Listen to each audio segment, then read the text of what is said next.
What is like the youngest age you think someone should be able to medically transition?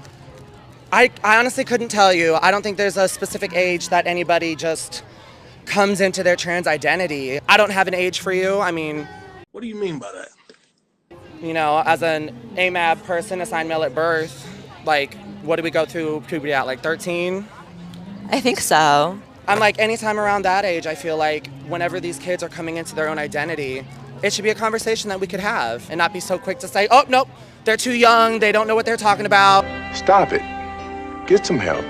This is like saying when kids come out of primary school, we should have the conversation that they can start drinking alcohol and gambling. You lot are adults. You can do whatever you want. But bringing kids into it is just leave them out of it. They've really got their heart set on that, ain't they? How do you guys feel about trans women and women's sports? Another highly debated topic. They're women.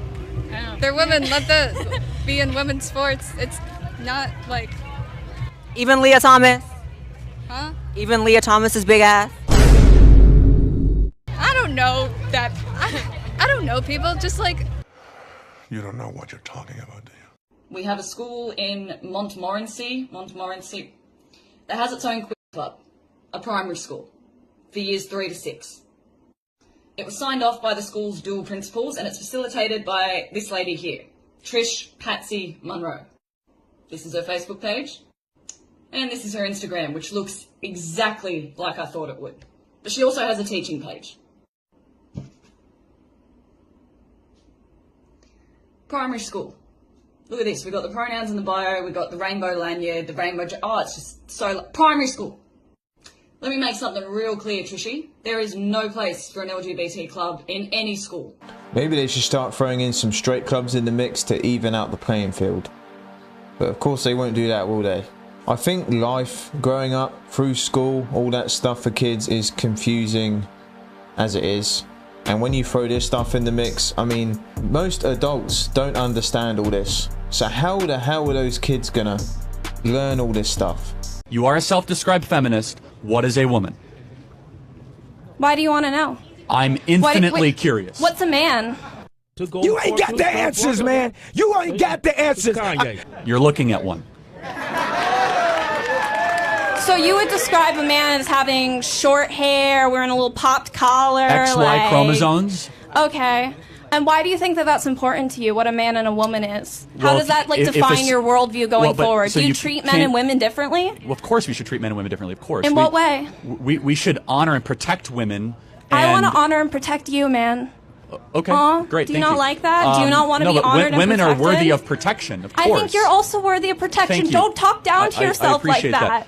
Please. Can you tell me what a woman is, since you're a feminist? I want you to ask yourself, why do you think that it's so important to you that we define man and woman? Like, how does that change the way you treat people? If a civilization cannot answer the question of what is male and female, that civilization will cease to exist. Is that why the Roman Empire failed? Because all of a sudden Aristotle it's one of the reasons why this civilization is collapsing. Because we send kids to go hundreds of thousands of dollars into debt that can't answer the most simple biological question. Got him. How did we get to this point where people can't answer this question?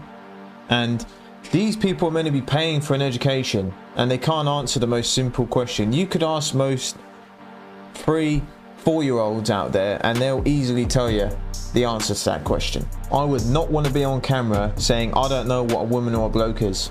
I would not want to be doing that. Whoever this girl's parents are, they're definitely ashamed of you. Either that or they're just as much of a donut as this girl is. We had a happy first Pride, didn't we, boys? Not first Pride. First Pride is me as trans, but they had a happy Pride, right? Yeah. Yeah? They're tired. Y'all happy Pride. Yes, happy Pride. Woo-hoo. I'm gonna let y'all know because there's seem to be some people that don't like us celebrating Pride. Honey, I'm a proud trans woman and I have to be proud because often, more times than not, I get ridiculed for being who I am. Oh. And I'm gonna be proud. Today is our Pride Festival, and yes, our content centered around that. You don't have to announce you're leaving either.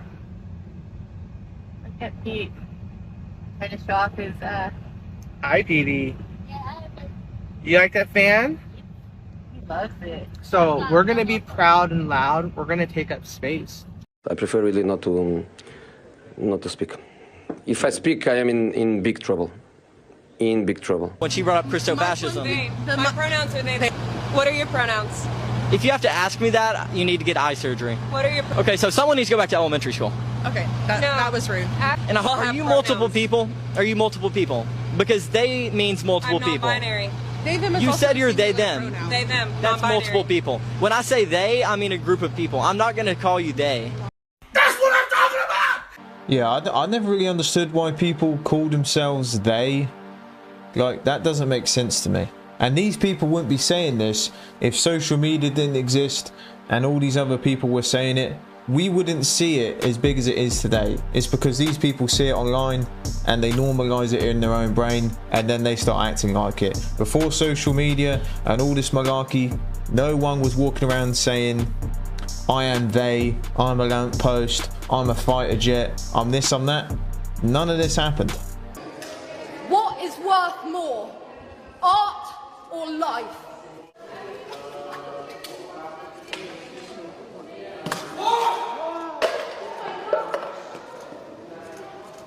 Security.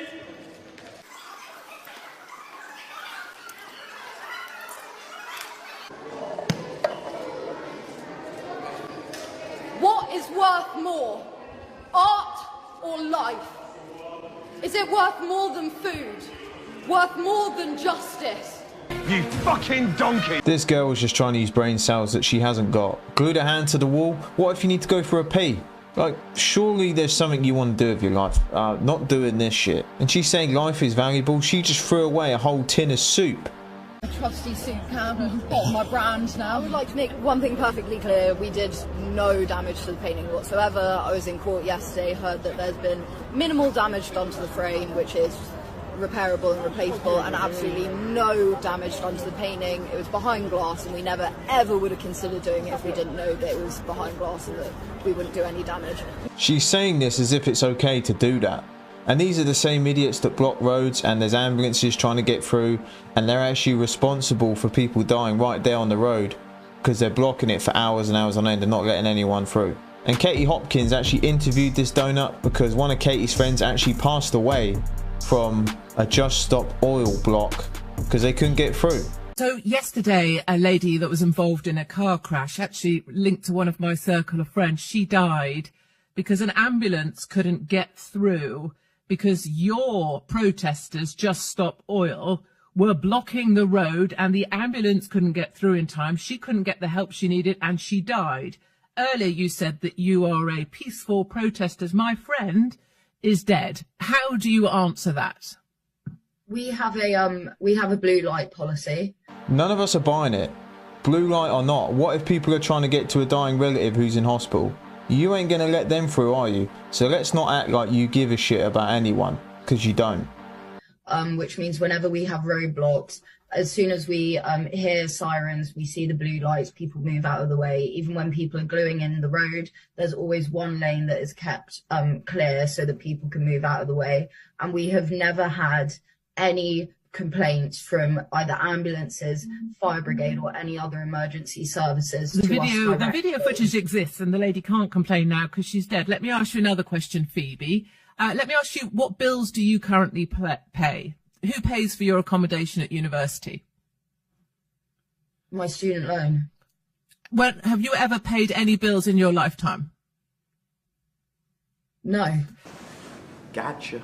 So you don't know what it's like to be a homeowner and not to be able to afford your energy bills and then see some stupid young people throwing soup over a painting in a gallery that has nothing to do with the fact they can't afford to pay their bills. You don't know what it's like to pay a bill, Phoebe, do you? No, but I have empathy for those people.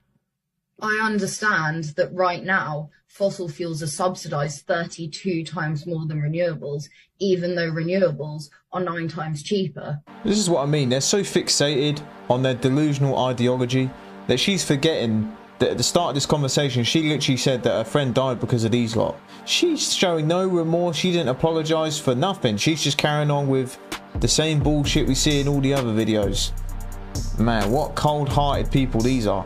Would you rather your bills were £3,500 or £400? I would rather that you and your friends stopped wreaking havoc in the City of London. I'd rather you stop throwing soup over paintings, stop putting orange paint on the windows of Harrods, stop sitting in roads so that my friend couldn't get the treatment that she needed. And I'd rather you went out, worked a bit. Maybe you could do some litter picking on a beach. Maybe you could do something that was practical and helpful. But I don't think being obtrusive and obstructive and lecturing ordinary people when you have no idea what it's like to try and work and make ends meet in the UK. You talk about millions of people. You talk about people who are in poverty. You have no idea what that's like because you live in the rarefied atmosphere of a university at some wokerati place and you think what you're doing is changing the planet. Yeah, Katie absolutely smoked this donut. And she's completely right. These people moan about the cost of living. They got no idea. They're living off the taxpayer. We're paying for these people to go out and do this dumb stuff, blocking roads. And throughout this whole interview, I didn't see no remorse, no apologies, nothing. You think how much carnage these people are responsible for, and they could care less.